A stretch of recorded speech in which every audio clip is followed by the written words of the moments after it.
So welcome to another one of the personal development blogs. Each week I focus on a different one of the VIA character strengths, and for the next 7 days I'm focusing on humility and looking at how I can use humility more in my life and using that as a strength. So these are some of the areas I'm going to talk about in this video, about the definition, the essence, the dimensions, and so on. So we're going to start off with a definition, and so as far as it's about letting your accomplishments speak for themselves. It's about not regarding oneself as being special in any way. The essence is achievements don't elevate your worth, and it's about thinking I'm okay, but I'd rather actually focus on you. That's really being humble and really trying to shine the light on someone else. The dimensions, it's modesty. Some questions that you can ask yourself to help you use humility more often. So how can you balance humility with your ego-driven desires for recognition, for praise?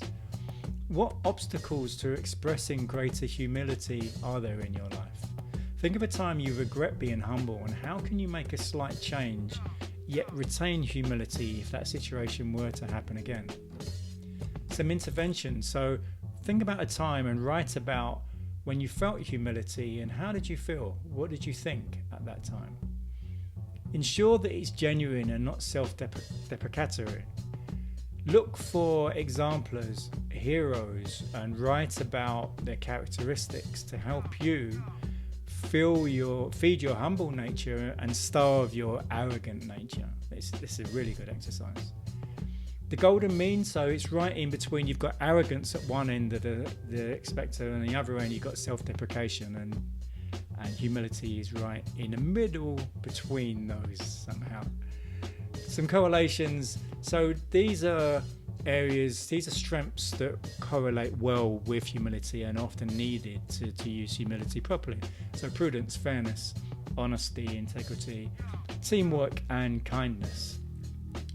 Some actions that you can take. So it's about resisting showing off your accomplishments, maybe for 1 week, and notice the change in interpersonal relationships. Do people act surprised that you waited to reveal your news for 1 week? If you notice you're better than someone at a task, allow others to notice your skills on their own. When others show off, observe the reactions that show-offs get from other observers.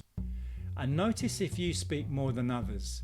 In a group situation, concentrate on listening to the words of others rather than waiting for your opportunity to speak, which really goes back to Stephen Covey's in the 7 Habits of Highly Successful People.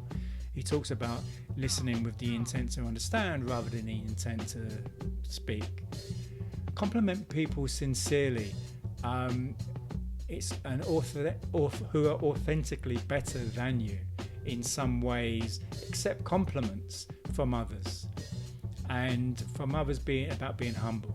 It's one of the least endorsed strengths across the globe. It requires accurate self-assessment and a recognition of limitations and a forgetting of the self.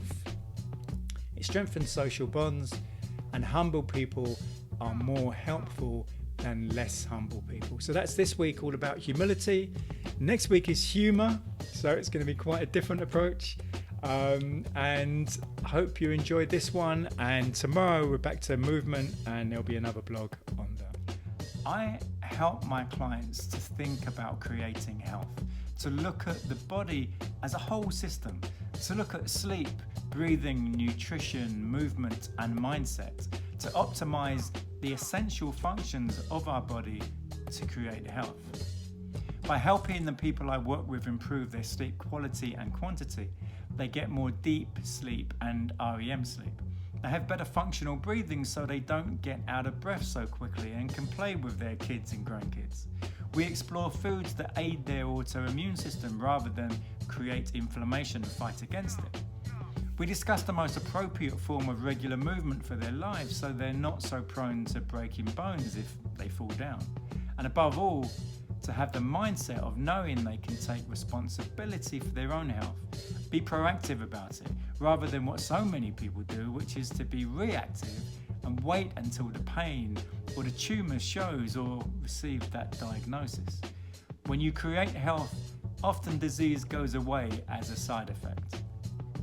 Give me a call or send me a message to chat about my one-to-one coaching and online group workshops, which are a lot of fun. Please share this video with anyone that might find the content useful, and give the video a like, which helps it to be seen by more people. Thank you, and you might find one of these two videos useful.